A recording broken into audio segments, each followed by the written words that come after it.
Assalamualaikum warahmatullahi wabarakatuh. Kami dari kelompok 7 ingin menjelaskan permasalahan lingkungan hutan di kawasan Taman Nasional Tesonilo, Provinsi Riau. Sebelumnya, perkenalkan, nama saya Putri Nabila.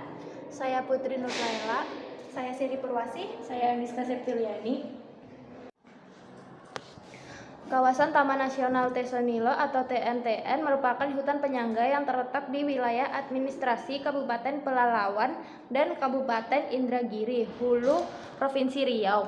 Hutan Tesonilo memiliki tingkat keanekaragaman tanaman berpembuluh dan habitat bagi satwa terancam punah, yaitu harimau Sumatera Panthera, tigris Sumatera, dan gajah Sumatera Elephas maximus sumatranus. Setiap komponen pembentuk sumber daya alam ini haruslah menciptakan suatu keseimbangan guna berjalannya ekosistem yang baik yang membentuk suatu lingkungan, baik secara bersama-sama maupun masing-masing mempunyai fungsi dan manfaat sebagai unsur pembentuk lingkungan hidup yang kehadirannya tidak dapat digantikan dalam penggunaan sumber daya alam baik hayati maupun non-hayati, sangat mempengaruhi kondisi lingkungan, bahkan dapat merubah sistem kehidupan yang sudah ada. Manusia dalam memanfaatkan sumber daya alam ini harus memperhatikan tujuan serta dampak yang akan ditimbulkan akibat pemakaian dari sumber daya alam tersebut. Permasalahan yang pertama yaitu perambahan kawasan. Perambahan kawasan secara besar-besaran yang terjadi di Taman Nasional Tesonilo untuk dijadikan kebun kelapa sawit yang dianggap masyarakat merupakan primadona yang dapat menaikkan taraf hidup pelakunya. Terjadi perambahan kawasan di Taman Nasional Tesonilo yang meningkat sebanyak 53.530,39 hektar yang melibatkan 10.000 kepala keluarga dengan modus pengakuan tanah adat yang dikuasai oleh tokoh adat. Hal ini disebabkan oleh pihak tokoh adat atau disebut dengan batin yang merasa berhak atas penguasaan lahan yang ada pada anak kemenakan untuk diolah. Namun sebenarnya hal ini terjadi karena para oknum tokoh adat ini bekerja sama dengan pemodal yang memperjualbelikan lahan kepadanya masyarakat umum. Kawasan ini termasuk rawan akan terjadinya perambahan sebab kondisi kawasan yang merupakan area bekas konsesi HPH sehingga jalan akses masuk kawasan sudah lebih terbuka. Topografi kawasan yang cenderung datar memudahkan dalam pembukaan lahan. Di samping itu, tingginya harga komoditas sawit menjadi daya tarik luar biasa bagi masyarakat maupun pemodal untuk merambah Taman Nasional untuk dijadikan sebagai kebun sawit. Permasalahan kedua yaitu kebakaran hutan. Kebakaran hutan yang kerap terjadi disebabkan oleh adanya kegiatan pembukaan lahan, tetapi dengan cara membakar lahan tersebut. Kegiatan ini diawali dengan penebangan serta pengeringan kayu yang dijemur di bawah terik matahari, lalu membakar kayu tersebut. Adanya keinginan masyarakat untuk menguasai lahan dapat menjadi faktor pendukung terjadinya kebakaran hutan di kawasan Taman Nasional Tesonilo. Namun, lahan yang tak terurus dan tidak dikelola dengan baik juga menjadi faktor lain penyebab adanya kebakaran hutan di kawasan Taman Nasional Tesonilo ini. Tentu masalah ini memberikan dampak bagi makhluk hidup yang berada di kawasan tersebut. Dengan adanya pembakaran hutan ini juga dapat mengganggu ekosistem di dalamnya, di mana di dalam kawasan Taman Nasional Tesonilo ini terdapat satwa dilindungi seperti gajah Sumatera, harimau Sumatera, dan berbagai jenis makhluk hidup lainnya.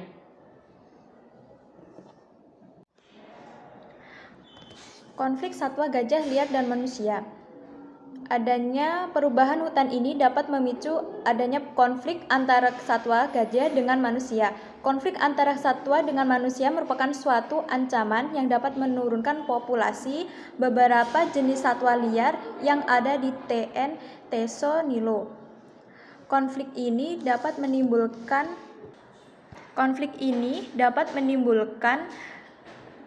sebuah perebutan sumber daya alam manusia dan satwa yang dapat menyebabkan kerugian bagi satwa liar maupun dengan manusia.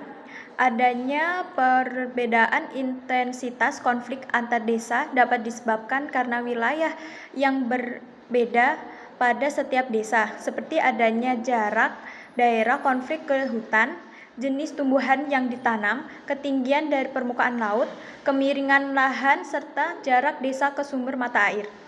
Hal tersebut dapat menyebabkan kecenderungan gajah yang mengunjungi suatu kawasan. Dengan menggunakan sensus metode DNA akan memerlukan biaya yang besar, serta jangka waktu yang panjang. Menggunakan metode yang mutakhir, serta melibatkan pihak banyak seperti BPKSDA, Riau, WWF, Yayasan TN, Tesonilo, dan lain-lain. Dalam habitatnya, gajah Sumatera juga sangat memperhitungkan berbagai faktor habitatnya, seperti adanya ketersediaan tempat mencari makan, penutupan tajuk yang berfungsi sebagai tempat berlindung, serta ketersediaan sumber air. Gajah Sumatera juga memperhitungkan waktu dalam melakukan aktivitas kesehariannya. Degradasi habitat juga menjadi ancaman terbesar dalam populasi gajah yang ada di kantong Tesonilo, yang memiliki arti sebagai suatu bentuk penghapusan secara langsung pada sumber daya yang sangat berguna untuk gajah. Selanjutnya, konflik antara satwa dengan manusia untuk memperebutkan sumber daya terjadi karena satwa yang ada di habitatnya terganggu dan terjadi penyempitan hutan di kawasan Taman Nasional Tesonilo yang membuat satwanya kerap terpaksa turun ke wilayah warga untuk mencari makan ataupun minum. Hal ini dapat dihindari dengan mengurangi kasus perambahan lahan serta kebakaran hutan yang secara sengaja untuk kepentingan membuka lahan sawit. Namun, beberapa masyarakat yang kerap berburu babi hutan di area konsesi HTI berkemungkinan berbenturan dengan aktivitas gajah yang banyak bermain di daerah yang sama. Pihak dari kawasan Taman Nasional Tesonilo harus memberikan batasan-batasan warga yang berburu di kawasan tersebut, sebab terkadang beberapa gajah yang tak sengaja dapat terjerat oleh jerat babi yang dipasang oleh para pemburu. Diperlukan adanya kepedulian masyarakat dan pengetahuan masyarakat bahwa kawasan tersebut bukan hanya suatu hamparan tanah yang suatu saat akan diambil alih oleh kepentingan mereka. Namun terdapat makhluk lain yang membutuhkan tempat untuk tetap bertahan hidup meski hingga saat ini habitatnya seringkali diusik oleh beberapa oknum. Adapun solusi dari kelompok kami adalah yang seharusnya dilakukan dalam melihat permasalahan lingkungan hutan di kawasan Taman Nasional Tesonilo adalah dengan mengambil langkah dan peran di dalam Taman Nasional tersebut yang dapat diimplementasikan pada suatu kegiatan ataupun program melalui penelitian, ilmu pengetahuan, pendidikan, menunjang budaya dan wisata alam. Kegiatan atau program tersebut harus diselenggarakan tanpa mengurangi fungsi pokok masing-masing kawasan sebagaimana yang diatur pada pasal 33 ayat 1 Undang-Undang Nomor 5 Tahun 1990 tentang setiap orang dilarang melakukan kegiatan yang dapat mengakibatkan perubahan terhadap keutuhan zona inti nasional. Artinya, kegiatan atau program yang dilakukan di dalam Taman Nasional tidak bisa dilepaskan dari fungsi pokok masing-masing kawasan dan kebijakan dari pemerintah